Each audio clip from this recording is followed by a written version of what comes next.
Sir, ഞങ്ങൾ പുറത്തുവിടുന്നത് ഈ റേറ്റിംഗിൽ നടക്കുന്ന ഒരു തട്ടിപ്പിന്റെ ഞങ്ങൾക്ക് കിട്ടിയിട്ടുള്ള വിവരങ്ങളാണ്. മുഖ്യമന്ത്രിക്ക് പരാതിപ്പെട്ടിട്ടുണ്ട്. താങ്കൾക്ക് അറിയുന്നത് പോലെ ഈ കാര്യങ്ങളിൽ അന്വേഷണം നടക്കുകയാണെന്ന് ഞങ്ങൾ മനസ്സിലാക്കുകയും ചെയ്യുന്നുണ്ട്. താങ്കൾക്ക് എന്താണ് ഇതേക്കുറിച്ച് പറയാനുള്ളത്? ഇങ്ങനെ പരാതി കിട്ടിയിട്ടുണ്ട്. അതിന്റെ അന്വേഷണത്തിന് വേണ്ടി ഓഫീസേഴ്സ് ഏൽപ്പിച്ചിട്ടുണ്ട്. അതിലെ പ്രിലിമിനറി ഇൻവെസ്റ്റിഗേഷൻ, പ്രിലിമിനറി എൻക്വയറി നടക്കുന്നുണ്ട് ഇതിലെ. ശ്രീ റവാഡ ചന്ദ്രശേഖർ, ഇതിപ്പോൾ ഞങ്ങൾക്ക് കിട്ടിയ വിവരങ്ങൾ അനുസരിച്ച് പണം കൈമാറ്റം ചെയ്തിരിക്കുന്നു. അത് ക്രിപ്റ്റോ കറൻസി വഴിയാണ്. അത് എത്തിയ ആൾ, അതായത് ഇത് കൈക്കൂലി വാങ്ങിയ ആൾ കിട്ടി എന്ന് തംസപ്പ് അടിക്കുന്നതിന്റെ ദൃശ്യങ്ങൾ നമുക്ക് കിട്ടിയിട്ടുണ്ട്. വാട്സാപ്പ് ചാറ്റ് കിട്ടിയിട്ടുണ്ട്.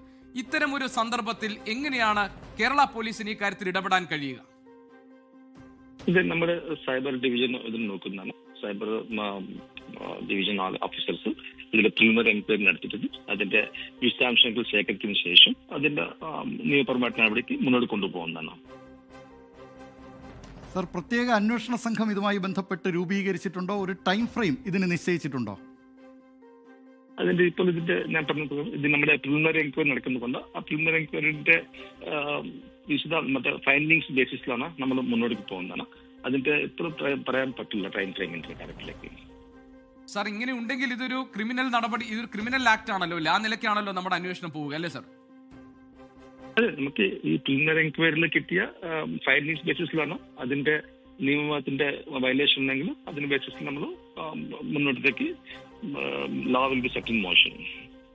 സാർ, എത്ര ഗൗരവമുള്ളതായിട്ടാണ് DGP സാർ ഇതിനെ കാണുന്നത്? ഈ ആക്ട് ഓഫ് എനി വയലേഷൻ ഉണ്ടെങ്കിൽ അത് ഗൗരവം തന്നെയാണ്.